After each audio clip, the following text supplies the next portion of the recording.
you, everyone. A beautiful day in Cape Town in the winter. The idea of our panel is to discuss development in action. We have 4 esteemed guests who will be joining me up here shortly. And the idea is for us to converse on where we find the challenges, ultimately why development takes as long as it does. I've been in the development space for 20 years in Africa, always in the greenfield space as an owner, as an entrepreneur, and as a CEO of a company with funding from private equity. Each gives you different scenarios because you're always trying to solve for a problem when you're developing. And I'd like to spend time with our developers, talk about certain things that go right, and understand where those opportunities can be mimicked, as well as certain things that go wrong, and understand where we can focus our efforts as a collective group to better understand those challenges. So just by way of introduction, I'd like to have Raymond Carlson, CEO of Scatec Solar, join me. Raymond has been involved in renewables across the continent, but has done a lot of work in the renewable sector in South Africa, successfully winning bids in rounds 1, 2, and 4. And then Helen Tarnoy from Aldwych, the managing director of Aldwych, has been involved in power in Africa across the continent and can speak about opportunities across several sources of generations, from renewable to hydro to fossil fuel. And then Johan de Vos, the managing director of Gigajoule. Johan has been involved in developing different gas opportunities in Mozambique, pipeline supply as well as power generation, and has been very close to all the developments around the Sasol pipeline and then the ultimate opportunities that Mozambique has been able to drive out of that partnership. And then lastly, Danielle Verdeel is the principal water resource management engineer for the African Water Facility. So I'd like to allow each of our guests to introduce themselves, and then we'll get into an interactive conversation around development. I think before we jump into it, just to talk about my experience, we've moved from a world over the last 20 years where the sources of capital were very limited. I think in the last 5 to 10 years, it then became very difficult as a private developer to compete with bilateral capital. And I'm starting to sense a balance now where governments are requiring private market capital as well as bilateral capital. So we're getting to a world where capital itself, or scarcity of capital, isn't the major problem. It's now more the intricacies of how do you develop these complex projects.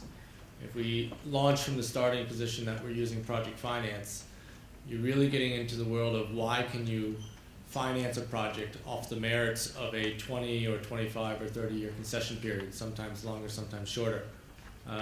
That involves some complex discussions. You know, at the end of the day, I like to think of concession agreements or PPAs very much like a prenuptial. The things that will go well, you could finish in 1 or 2 pages, and the things that will go bad take 95 to 100 pages. And you're trying to think of what could go bad for years 15, years 20, etc. And that's a hard way to start an argument. You start to negotiate these points of interest where the host country is thinking, well, if you're going to go bankrupt or breach this covenant or et cetera, why should I do a deal with you? But you're not planning to do that, but you need to sculpt an agreement around the potential of that happening. So I want to get in, allow my guests to introduce themselves, but really dive into that world of what are we negotiating in these long-term contracts, and how do you come to agreement to move these different things fast? Maybe Danielle, if we can start with you to introduce yourself and what you're currently working on. So my name is Daniel Verdeel. I'm representing the African Water Facility in Southern Africa. And the African Water Facility is a multi-donors trust fund managed by the African Development Bank, and which has mainly 3 pillars in its strategy. The more important one is the project preparation in the water sector. So we are financing all the chain of project preparation for any infrastructure in the water sector, irrigation schemes, water supply, hydropower, whatever is linked to water. The second is improving the governance in the water sector, since we know that developing infrastructures doesn't go well if we don't have the right sector reforms in place, if we don't have the right legal and institutional framework. So that's what we are doing too. And the third one is improving the knowledge, because you also need information system, you also need monitoring and evaluation system in place to inform the government decision in this sector. So I just would like to maybe give you an example of what we are doing in terms of project preparation.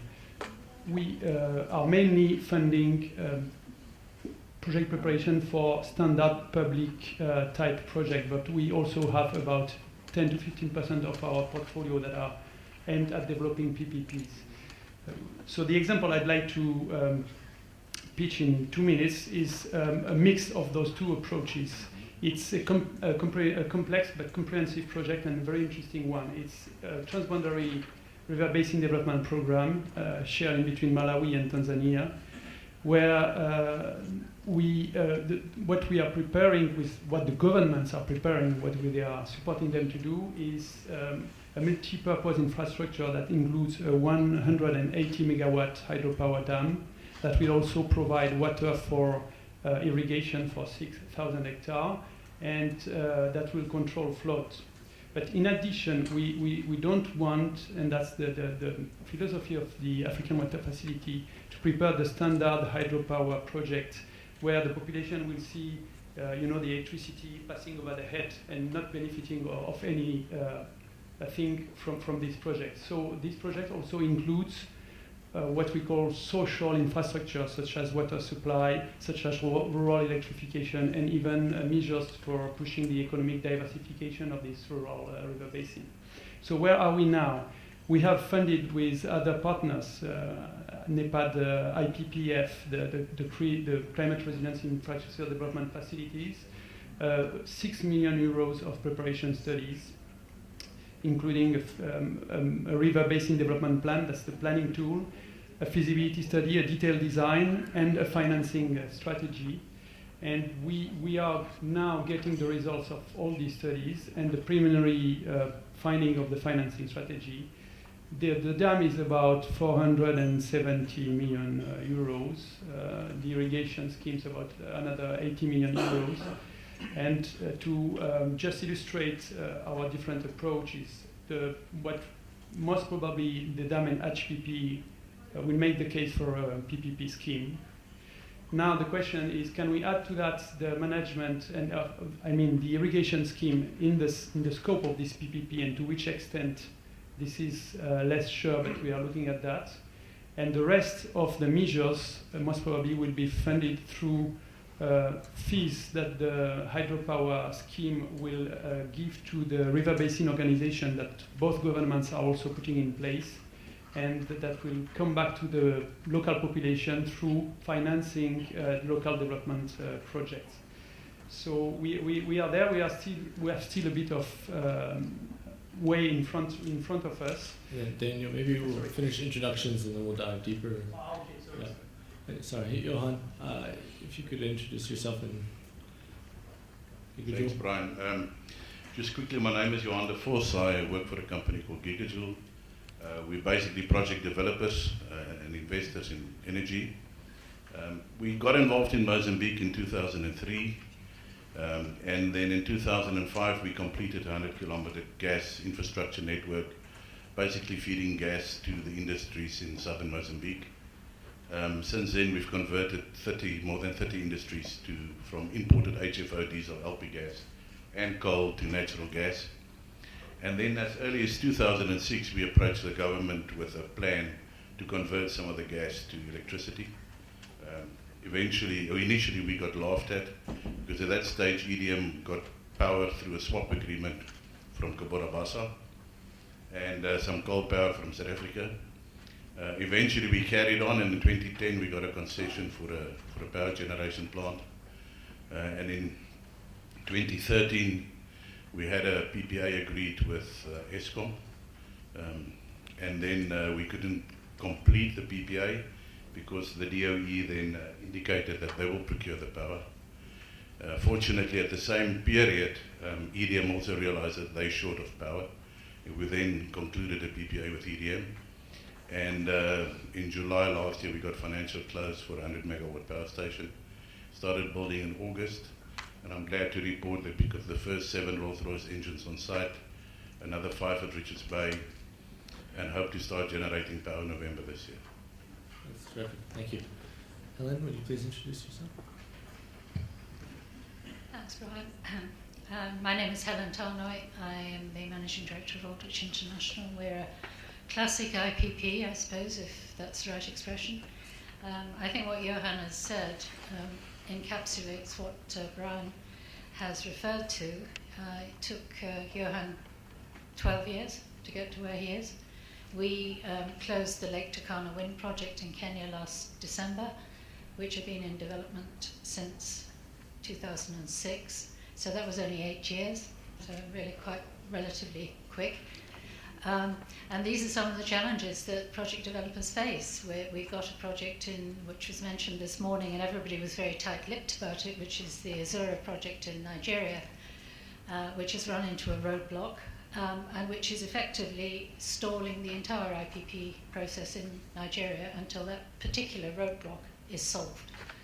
So we're also developing other projects around the continent. We're, technology agnostic, so we'll do most things, including we own and operate the Kelvin 50-year-old power plant in Johannesburg. So we'll turn our hands to most things, but somebody mentioned patient capital this morning, and you need a lot of patience in this job. Thanks, Helen. And Raymond, please, if you could introduce yourself as well. My name is Raymond Carlson. I'm the CEO of Scarlet Solar. We had 200 megawatt in gross operation last year. End of next year, we're going to be at 750. So we are a rapidly expanding company. We are involved in development. We do also do construction management and take care of all the EPC services. You talked about training previously. Of course, that's key. Just an anecdote, or actually it's not an anecdote, it's a fantastic achievement by the South Africans. We had 91% unskilled workers for our first plant on Kalkul, 30% women. We did 800,000 hours without any lost time incident. We delivered 3 months ahead of schedule and below budget. These guys are now involved in other projects. We've also, closed our German office and built up an office here in Cape Town. These guys are now involved in projects across the world. So, in terms of technology development, transfer of skills, and also research and development we do together with the University of Stellenbosch, this country has a fantastic time ahead of them. Another positive message, things take a long time, right? But I have a good message here too. But before I say that, we were in Egypt and tried to make a deal 1 week before the revolution. Then we went up to Libya and they said Libya is extremely stable. A week later, Gaddafi was out. So we thought maybe Mali is a good place to be. I was in Paris to sign the agreement on a Thursday morning, and they had, of course, a little thing overnight. But now we're back on track, Alain, aren't we? I hope. No, I was going to mention a project in Rwanda. If you go to the capital, go to see this project. It's a fantastic project. We came across that together with Gigawatt. This was developed over a period of a couple of years, but we financed it from October to February last year, built it in 4 months, and we connected it in July last year. So it is possible. If you have the right people involved, the right capital involved, and flexibility, finding solutions rather than focusing on the problems. We can probably talk a bit about this later on as well. Thank you. No, thanks, everyone. I think one thing that comes to mind through this process is when you look at the classical IPP, Helen, what you've been involved in, I've been involved in for larger projects. These development gestation periods can take a huge amount of time. Yet across the continent, and South Africa in particular, I think we've seen a lot of success around renewables, which should have the same problems from the contractual perspective. So I think it'd be very interesting, Raymond, just to hear some of your experiences as to why these projects were fast-tracked, where some of the typical problems that we've been having on the gas-fired generation or other projects. What is the disconnect there? Why is one working better than the other, or is it just coincidence? I'm not sure it's anything to do with renewables per se. I mean, obviously, Lake Turkana is a renewables project. It's a 310 megawatt wind project. Admittedly, it's a very complicated project because it has a public sector element to it. I think the success of the South African program is largely down to what we talked about earlier, which are standardized documents. So developers were faced with a PPA and it was take it or leave it. And it was the same for everybody, give or take the odd bit of tweaking for their particular project. And somebody mentioned this morning the Power Africa initiative, under which a new handbook has been produced called Understanding Power Purchase Agreements. If every government in Africa would read that and ingest it, I think things would go a lot faster. But as it is, sometimes those of us who could, frankly, write a power purchase agreement in our sleep find we're starting from scratch, we're starting right from the beginning to get counterparties to understand why certain things need to be the way they are in order to get the project financed. The South African program leapfrogged that by going into the market. It took a long time, everybody acknowledges that, but when they went to market, the contracts were there and they were bankable. Thanks. Raymond? Yeah. Maybe, Raymond, can I ask you a question to Helen's point? Do you think the standardization of agreements is more important to the investor or to the lenders? And maybe to expound on that, is it the lenders who are struggling with certain terms and asking for certain things, or is it the investors who are asking for certain terms that standardization gets rid of? I mean, it's a very complicated issue to answer, I think. But I think, if you have people involved that have been involved in this before, it helps. But maybe another way to look at it is the type of discussions that we have in our boardroom. At the very early stage of a project where we actually identify an opportunity, we have endgame discussions. We anticipate what will be the ingredients to succeed at the very end. Of course, financial model is one thing. The bankability of the project is extremely important. Your ability to actually execute, having grid capacity. I mean, we identify all the aspects that can tilt the project before we decide to go ahead. And before we decide to go ahead, there has to be enough robustness in the financial model for us to actually not having to be optimal at every intersection. So that you can go wrong, but there is cushion, and we know then that we will succeed. Of course, you have all these other examples that I just mentioned as well. I think the process in South Africa has been fantastic. Take it or leave it. I mean, that was good. We were, I think, the biggest customer of the largest law firm in South Africa in round one. Now that I think has been reduced to 1/4, but still it's extremely expensive. But it is a result of people knowing the process and can go straight towards the goal. But we also see that, project finance, wherever you are, in fact, even in Japan, where we have been involved, it's more or less the same process. So it shouldn't be too difficult. It's more transforming or translating or interfacing with the local environment and all the other stakeholders, the government and the rest that you have to, the utility and so forth. That is challenging. Yeah, I think, in the world of project finance, it is really more or less the same.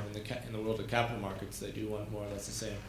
But I think in the government's world, so much of this is setting precedent. Johan, I'd like to hear your thoughts on this, but for me, when I put an agreement forward, the really contentious issues are the effectively put-call agreements that you want if the government has a political force majeure, if a government breaches the contract, You know, and they're quite draconian, because you want to know if a government breaches the contract that you can insure against a value that you will be compensated for. And Johan, take us through your experience in Mozambique, where you were setting precedent on all of this. And did you get what you wanted in the PPA, or did you have to compromise because it was that first go around? Yeah, I must be extremely careful how I answer this one. Let me start this way. We had a very good example on this side of the border, where we've run a very successful renewable program. And you all say you were forced PPA onto you, but you got another thing. You got the Treasury standing behind that contract, which we never had in Mozambique.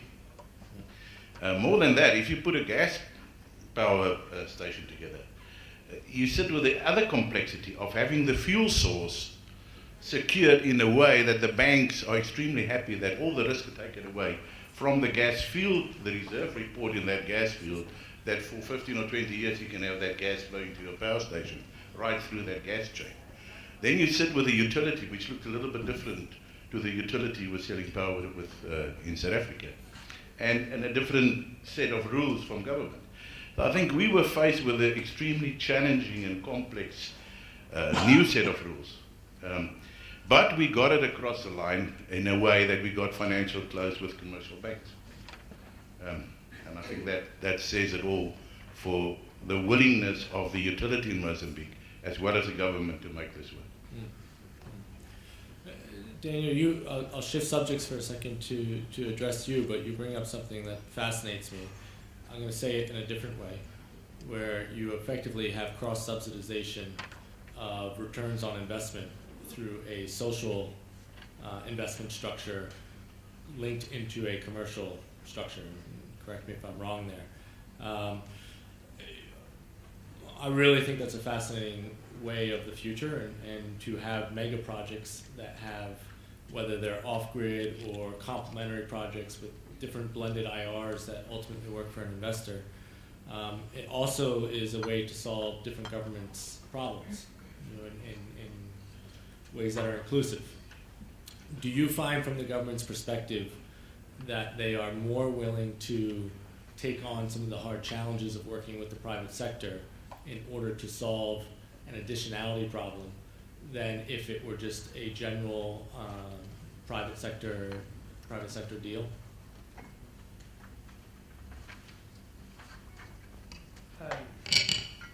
I think the first point maybe is that PPP in the water sector are not so developed as in the energy sector. There was a study that was done by JICA that showed that basically there was about 5 PPP signed every year, and that most of the successful ones were more lease type contracts than concession. So it's not so easy for various reasons to push PPP in the water sector. Now I think that this idea of blending all the advantages that you can get from the private sector in terms of both financing and operating the infrastructure, and still getting part of the benefit of the scheme that is channeled to the population through a specific instrument. That is something that is to me interesting, because in our field, which is hydropower, the dams were not really. After the 90s, it was difficult to fund the dam because of all the impacts that we all know. And so it's important now to show that we are doing things differently, so that in 10 years we are not in the same situation as we were in the 90s, because things are changing. So the donors' strategies are also eminently variable depending on what happened with the big projects. So I think we have to find the ways to make sure that the local population are really benefiting from these big infrastructures. And then maybe to Raymond, Helen, or you. Doing business in Africa, you can't afford to be without Africa Investor.